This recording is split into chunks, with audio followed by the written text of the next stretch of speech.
Good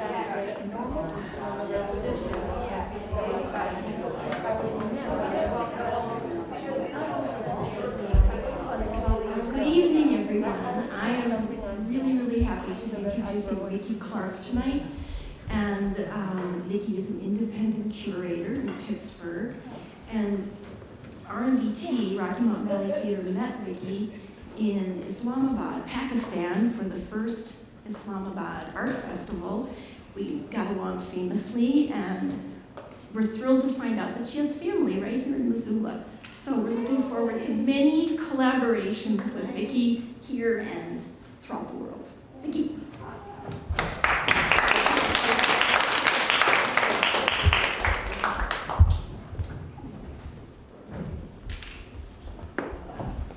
Well, that's Karen for you. She didn't even introduce herself.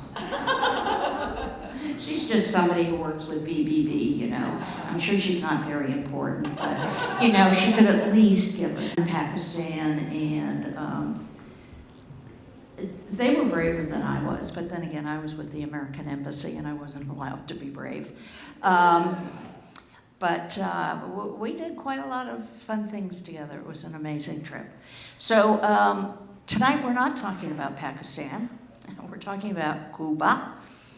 And I thought I'd start out by saying, hola, ¿qué tal, cómo estás? That's it. That's all I know. And I am going to mangle every Cuban name that I'm going to pronounce tonight. So stick with me with that. So I titled this basically Inside and Outside because, interestingly enough, if you really want to see Cuban art, you don't go to Cuba. Most of the best art is being made by Cubans who are now living in Miami. A lot of them left the country or were forced to leave the country after the revolution. And there is a museum in Miami. I don't know if any of you have ever been to it. It's called the Perez. And it is mainly funded by Jorge Perez, who is Cuban, or was Cuban. And he has a phenomenal collection. They just did 3 major exhibitions out of his collection of Cuban art. So I have seen a lot of it there. And then in of all places, the other place I saw Cuban art, and you know this is what you'd expect there, is in Bentonville, Arkansas, right? Yeah, Anybody? Crystal Bridges, the great museum. I mean, it's absolutely phenomenal, funded by Walmart money. And it just shows you what a lot of money and a lot of good ideas can do. So they have one of the 21C Museum hotels there, and they had a show of Cuban artists. And I thought, wow, that's great. There's my whole lecture right there. Okay, next, please.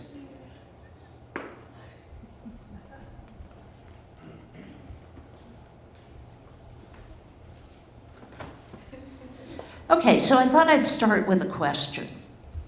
If I say to you, Cuba, what are the first words that come to your mind? Music. Pardon me? Music. Music. This isn't about music. You were supposed to say visual arts. Sorry. Castro. Bay of Pigs. Bay of Pigs. Atlantic. Atlantis. It's his French accent, you know. That's the problem. It's not my fault. It's his fault, right?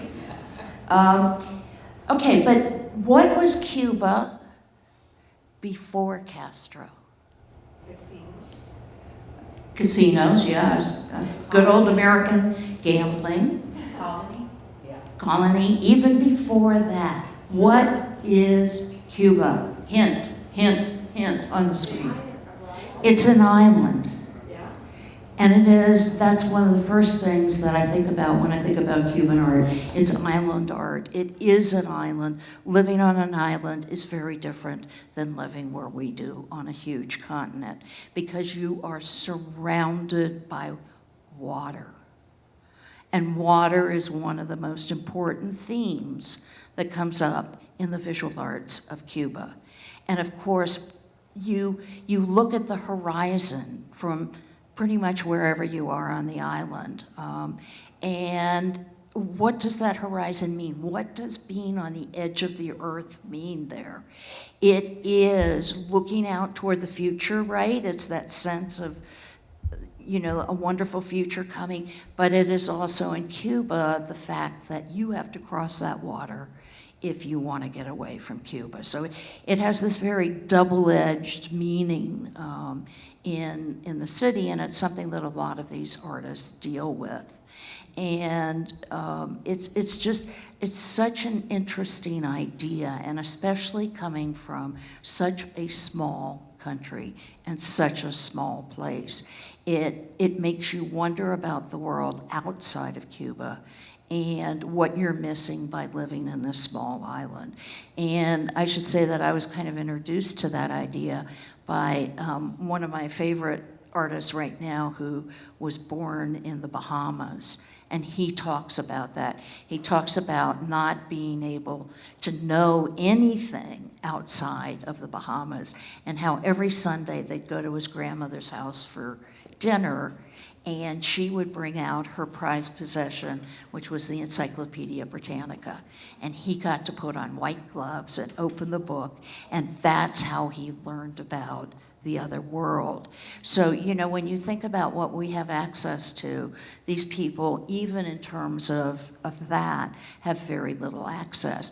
So what do? They make a map of Cuba, and they populate it with the 7 wonders of the world.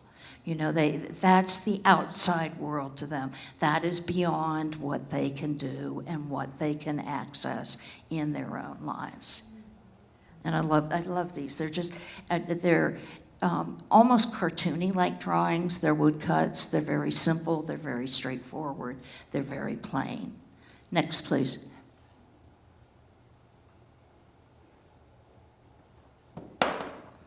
No, there should be another one. Yep. So you can see them using maps in different ways, and I bet when you look at these kind of suture scissors, you don't think of a map, but on the end of them are 2 different parts of the island. And this is one of my favorite artists from Cuba. He works on a lot of different mediums, but this is the idea of the wounds within the country that they have suffered, not just from Castro, but from Batista and the other dictators as well. And I just think it's such a wonderful presentation, a wonderful way of saying something about the country without, and showing the violence without showing the violence. Next. Okay, one of the most famous artists from Cuba is Ana Mendieta. She is a goddess in the contemporary art world. Everybody studies her, everybody knows her. She was exiled, she and her family were, when she was very, very young. And where did she end up? Iowa. First off, she's doing work like this when she becomes an artist. Second off, there she is in Iowa coming from Cuba. And she had a really hard time settling in there. Ana Mendieta is really important because she shows another aspect of Cuba that we very rarely think about, and that's Cuba as a melting pot, and especially with influence from Africa, and also some of the religions. So she's playing with Santeria and the combination of religion, nature, the body. And I pulled this comment about her and her own comment about her work to show you how those things all intersect. And so there is that very strong spiritual, religious strain that you find in Cuba, which of course, in our country we find primarily in New Orleans. And it's interesting that several of the Cuban artists have moved to New Orleans. And so what you see over there is her series called Silhouettes. And she would take herself out to the beach, to nature. She would trace her silhouette. She would burn it. so that she would put like charcoal around it and made the outline then burn. She put red pigment in it. She did all kinds of things, and it was that silhouette and the idea of the importance of woman and woman in nature. I should say that most of this work is in the 60s and 70s, so it's during the first phase of the renewal of feminism, and so it's with woman, body, nature, something that we don't talk about as much anymore.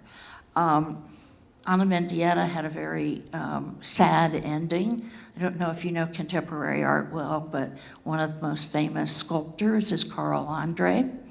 And Carl and Ana were married. They were both raging alcoholics. And they had a fight in a studio in Soho one night. And somehow, Ana ended up out the window and on the pavement. We won't have that many sad stories tonight. Okay, next, please. So here's a lovely image by Michael Pina, and he did a whole series of photographs looking out to sea from the Malecon. Do you guys, has anybody here been to Cuba? So at least 2 or 3 of us know the Malecon, and it's the big road right beyond, right on the shore.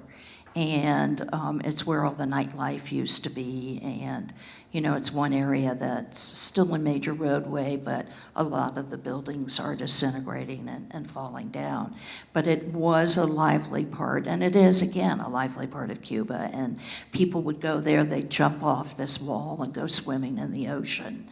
But this gives you the sense of, you know, how important that water is that I was talking about before. And the only way to really leave is to leave through that water. And the idea of jumping off the edge of maybe today and going on to tomorrow is a very popular one. The Malecon is so important in Havana that in one of their biennials, and they have been having biennials in the last 10, 15 years showing the increased importance of the visual arts in Cuba. They hired 2 women to crochet a blanket to just put over the Malecon to kind of comfort, nostalgia, looking backward at what it used to be. Okay, next, please.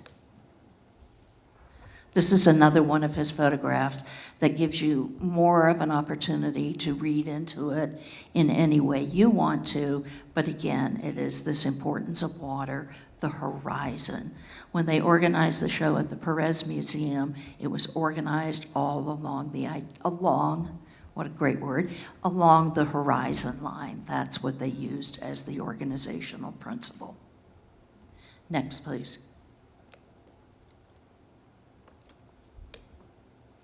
Oh, how nice of me. I forgot to put the artist's name up. Anyway, it's Juan Capote, the one we saw before with the sutures. And this is one of his island pieces. And these are quote unquote paintings. And he makes them of all different sizes, but he makes them all exactly the same way.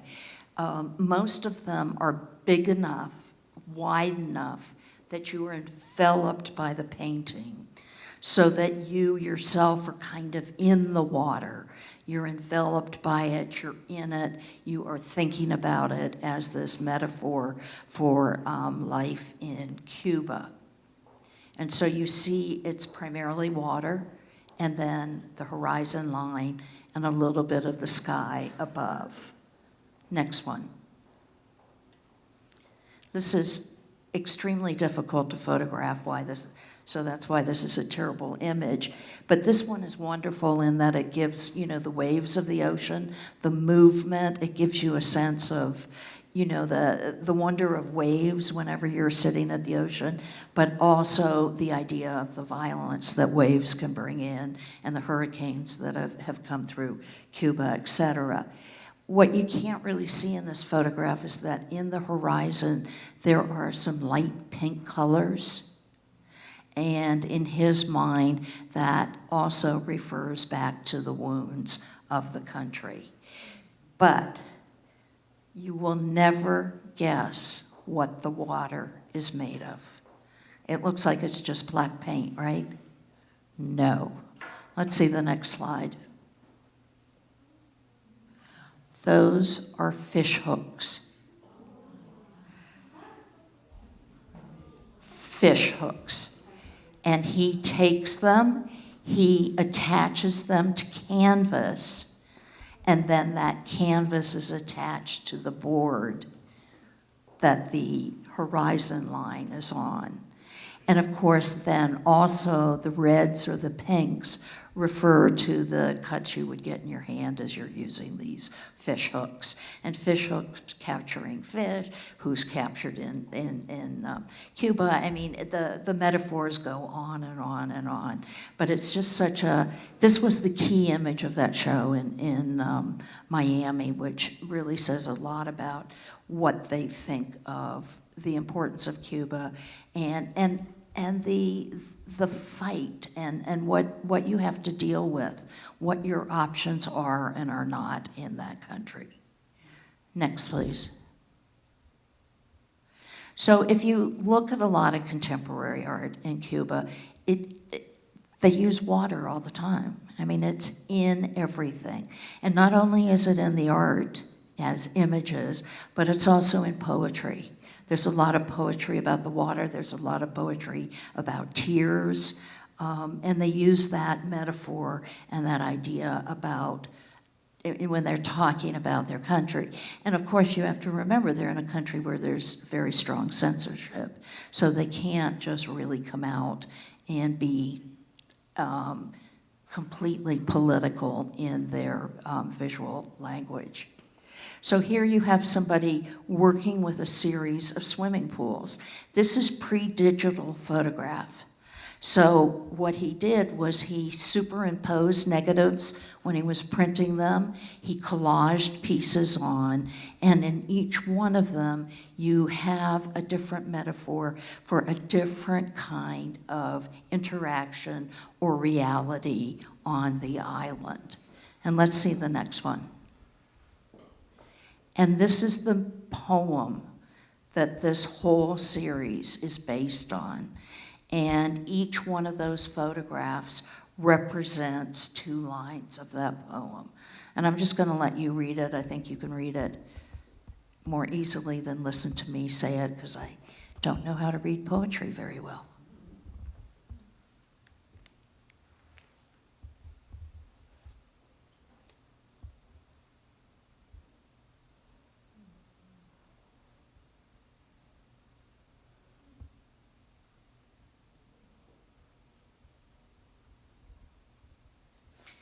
And I just love this idea of swimming under the ice and not being able to get out. I mean, you know, this is that metaphor, that idea of being almost imprisoned on this island and not being able to get off is just really imaginative. And then saying, I feel like I'm in the wrong dream. I'm not where I should be. And you know, these are the ideas that most people who live there are still dealing with on a daily basis. I mean, it's not like they wake up in the morning and think this, but it is the reality of their life on the island. Next, please. I thought I'd put this up as the 3 main facets of contemporary art in Cuba. There is the nostalgia for the past. And any of you who attended the film this afternoon, and you saw the dancers talking about their family history and what used to be, and they go to the house where they used to live before they were, you know, summarily dismissed from their home. It's that sense, especially of exiles, not having contact with their past history in the country. So people tend to go back into their own family histories and try and recreate that in a sense that, of course, that it was always better there in the past. And then, of course, negotiating the challenge of the present.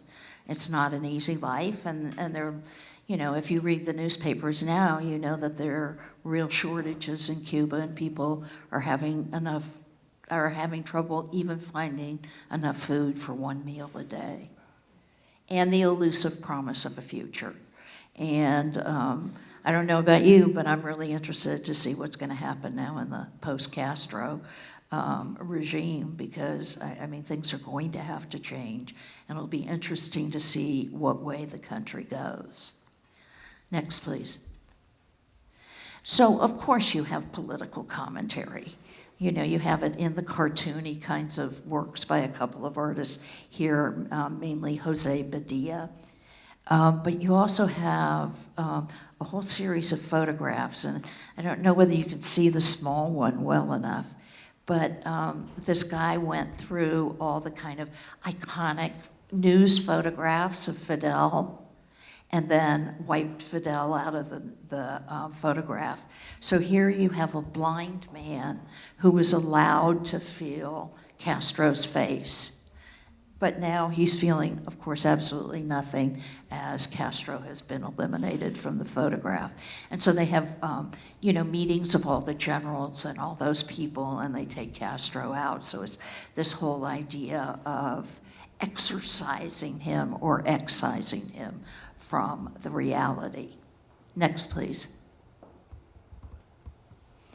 Another thing that has come to Cuba, and one of the things that's very interesting, is Cuba's relationship to art elsewhere, right? Because they're kind of isolated there, and if you read any novels or, you know, accounts, everybody talks about alienation and isolation. And what have they known about art elsewhere? There is a very powerful and very strong strand of abstract art in the country. And that comes from their early alliance with Russia and Eastern Europe. So that Russia was one of the first countries to go abstract in their art. And the language of abstraction was the language of political change. And so it was all, you know, moving toward the future. So the Cubans followed in those footsteps and had very strong connections to abstraction. Now abstraction has kind of fallen by the wayside somewhat, but it was a very strong strand, and it was Eastern European and Russian, not American, not European. So this wonderful artist, she is actually the woman who hired the other women to crochet and knit the blanket for the Malecon, took these, which are pro-government newspapers, and she obliterated the text by sewing over them. This seems to be something that a lot of Cuban artists do. They take, you know, some of Fidel's speeches, and I guess at some time he gave some short ones as opposed to the last years of his life, and they create an abstract work of art from it, obliterating it. The next one, please. So this is where abstraction has gone. There were 9 laws laid down by Castro, and this guy recreated those laws. But how did he do them? He calculated, and this is so much like conceptual art throughout the world, he calculated how much ink was used to print each law. And then he did a black painting based on the amount of ink for that law. So you have none of the words, you have none of the text, but you have this idea of that being the power of it, the weight of it, the look of it. If you go in a gallery, it probably to most people looks pretty boring, but when you read about it, it's pretty interesting. And actually, again, we're going back to Russia, because The image on the right-hand side, on the top part, is Malevich, who's one of the most famous Russian artists, and he did a series of black paintings. He also did a series of white paintings. Next, please. And then this guy did a very similar thing, taking the lines and the shapes of words, exile and worm here, and recreating them in an abstract form. So he too has taken text and basically obliterated it. And here he's used gold leaf, right? So one of the most precious substances there is to make it very rich, very worthwhile in many aspects. And he's using that to kind of counteract what he calls the injurious meaning of the words, the fact that they tell a story about you leaving, and they tell you the story of making do with what you have. And one of the things, again, from this afternoon that amazed me was how many of the ideas that they talked about in that film are also coming up in the art. They talked a lot about using everything you could and reusing it because that's all you had. Next, please.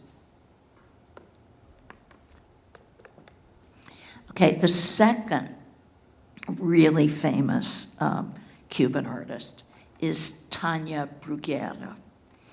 And I mean, Tania is probably the most politically motivated artist still living in the country. She is a dissident. She doesn't pull any punches. She has been in prison several times in her life for her art. This is a piece she did at Tate Modern in the huge turbine hall that they use for special exhibitions of contemporary art. And it is this amazing piece. Can you see the face of the person on the floor? This is paint that reacts to the heat of a human body. So people go and they sit there, they lie there, and the image of, in this case, a Syrian refugee comes up on the floor. So she is talking about the refugee crisis in Europe, but you know, what a phenomenal way to do it. It's just incredible, because then you're part of the whole problem, because you're bringing them back to view, but then they're erased again. She also did something called Tatlin's Whisper, and Tatlin did this incredible tower sculpture in Russia once again. And she put a podium on a stage, and she let anybody who wanted to come and talk for 1 minute. And they put a dove on the person, because there is apparently a famous speech by Castro where he had a dove on his shoulder. Anybody know that speech? I don't. But you know, she does things like that. She does performances. She does pieces that are really out there and very critical of the government. In Pittsburgh, we have this wonderful museum called the Mattress Factory, which is one of the best museums in the world for installation art and conceptual art. And one of the shows they did was art from Cuba, and none of the artists were granted permission to come to the United States. And Tania Bruguera was one of that crew. And they made T-shirts that said, these activities are not essential to the importance of the United States. So a lot of these artists, if they stay in Cuba, are not allowed out to show their work. Next.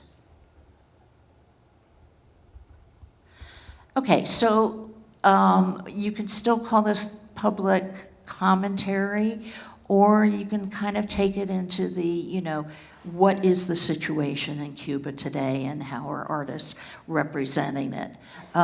These are the Puzzle Hotel and the Puzzle Calle Obispo, and you can tell they're made out of jigsaw puzzles. And think about that, all the pieces that you have to put together. I mean, that's a metaphor for almost anything or any place. And you see the destruction and you see the disrepair of the buildings as they're kind of falling apart. And you have those pesky little missing pieces. Next, please. And then a series of photographs of buildings, right, which are falling apart. And, people there aren't enough places for people to live. So you have all the people putting their hammocks in these falling apart buildings, and that's where they sleep. And it gives you, it almost looks like images from any war-torn country. I've seen a lot of images like this from the Middle East, but the idea of kind of taking it back, using what's there.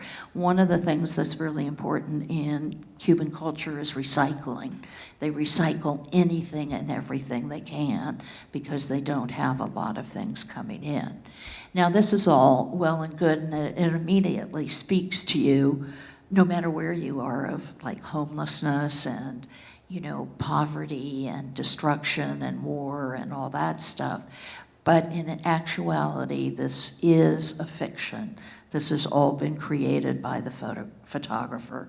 This is not realism. This is his imagination of that kind of situation.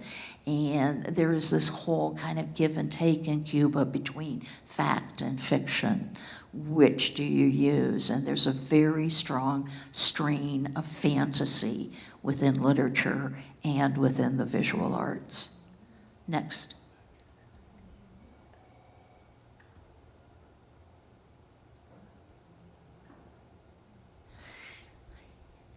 Similar thing, ascending city, the idea of rebuilding using recycled materials. And if you go to Cuba, you see this happening everywhere. I mean, every single street is a construction site. Everybody's rebuilding. And this is just the idea of using recycled materials to build these little houses, and then they're built on top of each other. It's that kind of DIY and using what you have at hand to make your life better than it is. And then there's a video of some real small houses. This was one of the pieces that was in Bentonville. Next, please. What about the human condition? I mean, I always think that contemporary art is about seeing things in new ways, thinking about things in new ways, and making sense of yourself and your place in the world. What is your place in Cuba?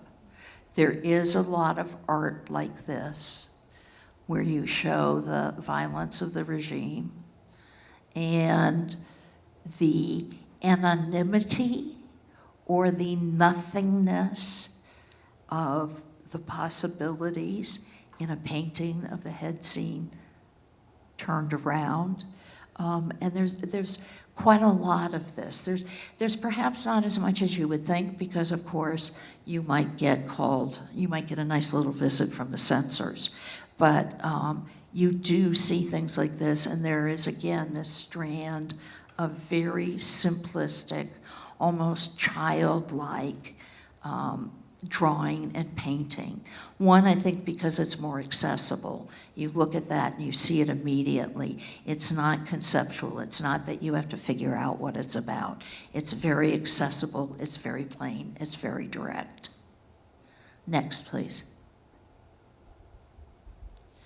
Sandra Ramos is another one of the artists that I really like. She was at the Venice Biennale, and she painted a whole room with all kinds of figures like this. And she brings up the idea of travel, right? Because what can be more important than traveling somewhere else and getting out of the country and, you know, wanting to move somewhere where you could have a better life. So she did a whole show of these suitcases that she then painted. So over on the right-hand side, you have Jose Marti, Che, and Cienfuegos, the three kind of gods up there in the heavens. And then down below, you have her own autobiographical story. So you have her remembering the red outfit in the middle is the school uniform in Cuba. That's the house she used to live in. Up in the right-hand side is the first book she ever read. Over on the left is the map of the island again. And then that's her sitting on a cloud, and she's kind of dreaming or bringing back her memories. So again, this fits into the nostalgia. It fits into creating your own autobiography, putting the pieces together, and thinking about the past and the future and some of the people who really do determine what your life is like. Next, please. I mean, how can you do exile better than in brown paper bags? I mean, it's just such an idea, you know, because what are they? They're throwaway culture. They're something that we just toss and never use again.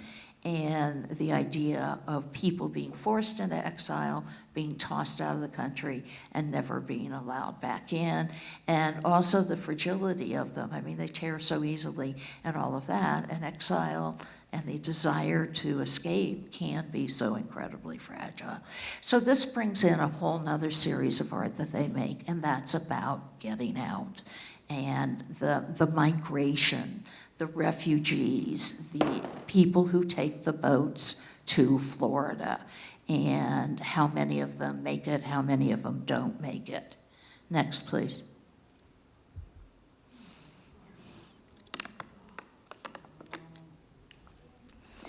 Now, although this is supposed to be about Cuba, these are not Cuban refugees. This is a still from a film on European refugees made by Ai Weiwei, the dissident Chinese artist. And let me tell you, if you have a chance online, you have his latest film. It's called Human Flow, and it is about the migration of people from the Middle East and Greece into Europe. It's really a beautiful film. Next, please. What happens when you go? This also is not about Cuba, but I couldn't help but put it in. It's an Olympic stadium in Greece, and it was made into a refugee camp. And so here you are in that, you know, neoclassical building, and then you have a tent city. And next, please. And here's what you can see if you look at the details. What this guy did was he got a thermal camera. And this camera is so big that you cannot hold it. You have to leave it on a pole, and they use it in the Middle East, and it senses heat, right? And then that goes back to the military computers in the United States, and that's how they can tell about movement across deserts. And so here he's using that kind of process to see inside the tents and see the people moving around the city. Just so you know, that blue line is the windows of the hotel reflected on the glass of the image. It's not part of the image. But I think these are really, just really strong. And again, they have that sense of war, whether it's in Cuba or the Middle East. Next, please. Okay. I got kind of stuck here. I fell in love with the boats. And there's so many boats. I've never seen so many boats in art in my entire life. But here's this guy.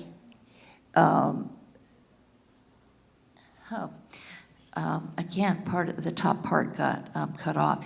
He is talking about being on the same ship, which is a language, a phrase in Cuba that is subject to the collective fate. And the other one is to row, and that means to use any means necessary to escape. So those are the two ideas he's playing with here. And he made a lot of boats. So you're going to see several boats. I just love this one with the beer bottles. I mean, I think it just, it's the recycling all over again, yet it has that, that the hint of alcohol and the role that plays and how that plays in all of these lives. So next. Sometimes he puts the person in the water, the terror of making that journey and perhaps not making it. This is another artist, Luis Acevedo. And again, that looks like a prison gate coming down and keeping him in this little tub in water with maybe bombs or something in the water, and all those, kind of almost knives coming in. The danger of this journey. Next, please. I just love these drawings. They're so whimsical. I don't know if you've ever seen Klaus Oldenburg's drawings, but he makes drawings very much like this. And the idea of the inner tube as a means of transportation. And imagine trying to get from Cuba to Florida in an inner tube. But you've got all the paddles, then you've got the island, you've got I just love these pieces. They just are so clear and so simple and so fresh and so poignant. Next, please. More boats.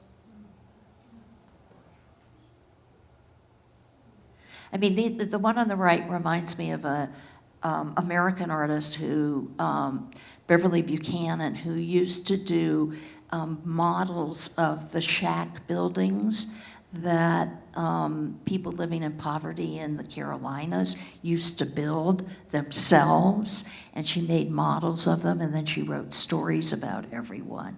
And here you just have this creativity from this one artist using all kinds of materials. Again, the recycling. Next, please. And, I mean, what would you do if you had a boat? Wouldn't you refrigerate it?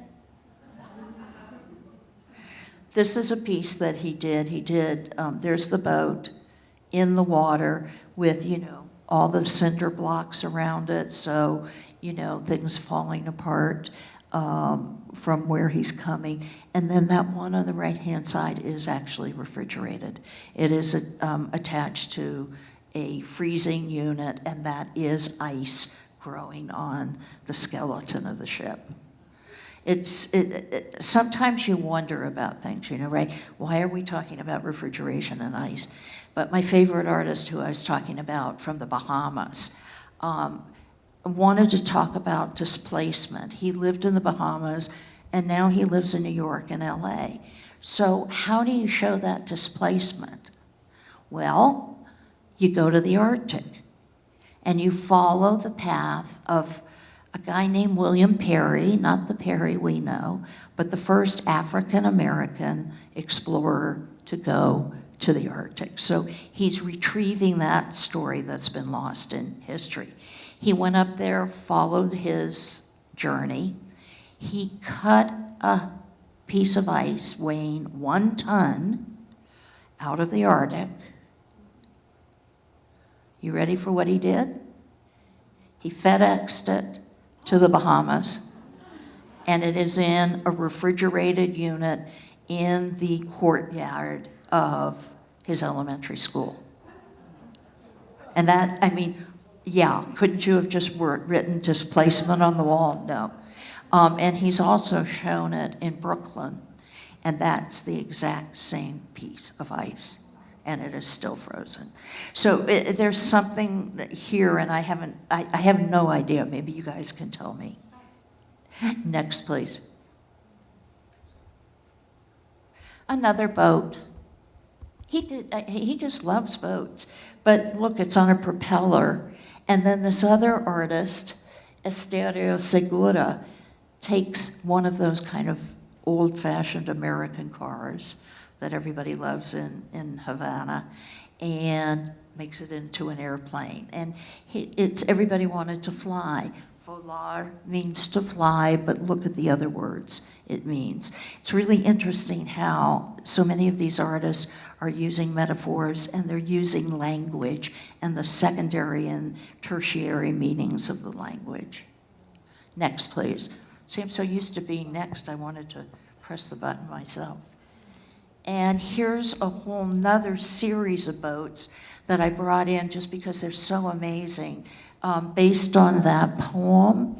And this is, again, a European one. These boats are about this big, and they were originally made as little votive figures that were placed in medieval churches. And sea captains would put them in there so they wouldn't shipwreck or they, wouldn't lose any of their crew. And each one of them is a different kind of a ship, and it's a different kind of cargo that they're carrying. And they just hang from the ceiling. They're absolutely fabulous. Next, please. There you see some of them up close. And again, it's that sense of recycling material, although he's not Cuban. Next, please. Okay, they're not the only people who use boats. And of course, we have refugees everywhere. The one on the right-hand side is a rubber boat by Ai Weiwei. It's about 230 feet long. And that's part of his refugee project that he's been working on.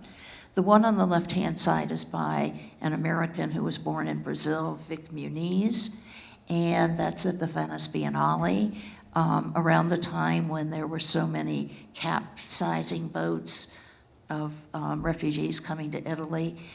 And that boat is, of course, made of paper. So it ain't gonna work anyway. But you have that wonderful image. It's kind of like a postcard, but the scale's all wrong. Next, please. I'm sorry, I get obsessed by some of these people, and Ai Weiwei is just amazing. He, too, like Tanya Bruguera, has been imprisoned in China. He is under house arrest a lot of the time, is not allowed to travel. He was beaten up so badly by the police that he had brain surgery. Here, he's using used life vests. I don't know if you can see it, but on top of each one of those, it's like a light piece of balsa wood or something. There are used life vests, and they're all arranged in the shape of lotuses. And this is in front of a palace in Vienna.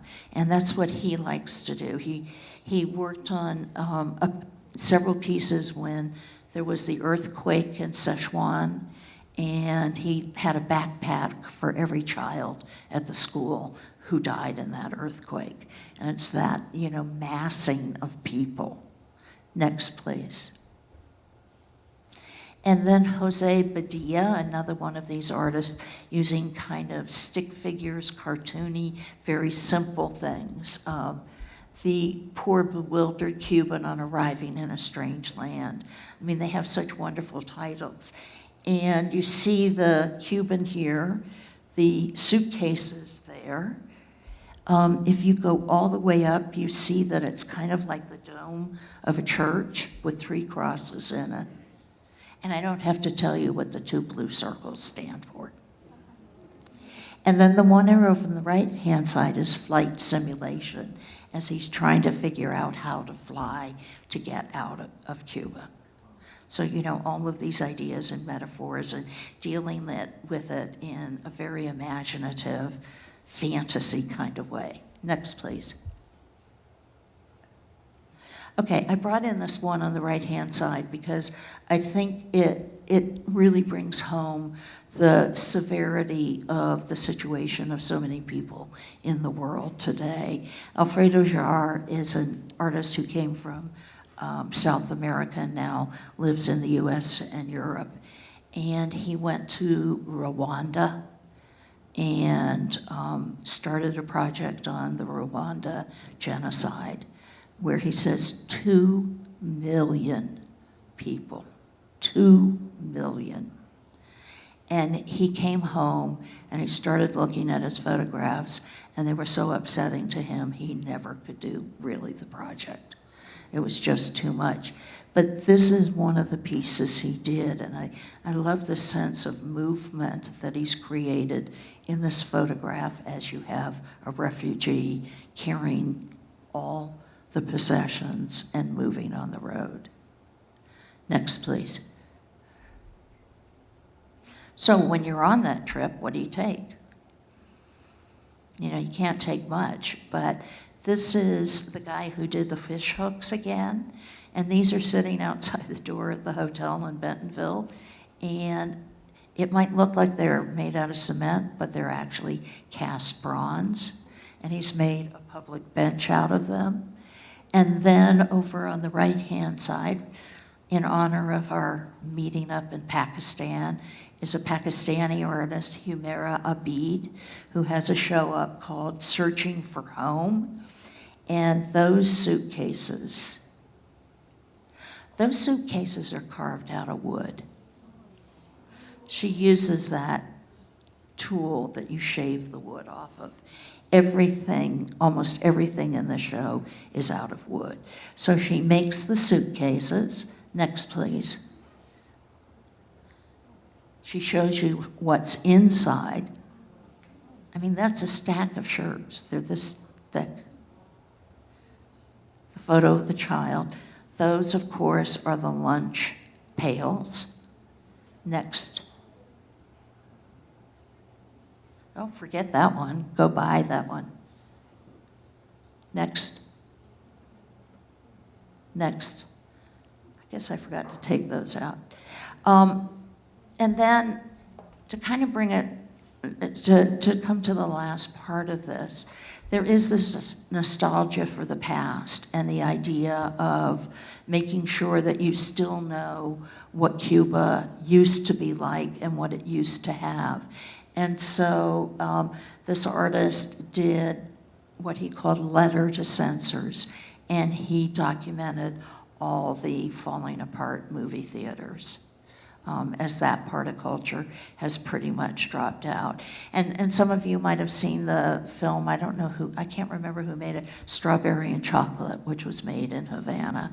And it is really an evocative, nostalgic look at the city. Next, please. And then there's several groups of photographers who make these gorgeous color photographs of the city falling apart, and the disrepair of the buildings and the glory of the old buildings. So next, we can go through these fairly quickly. Next. Next. And this is the poem they used. Here was the living room. This whole idea of what was here, the laughter, the buenas tardes, the goodbye. Next, please. Next.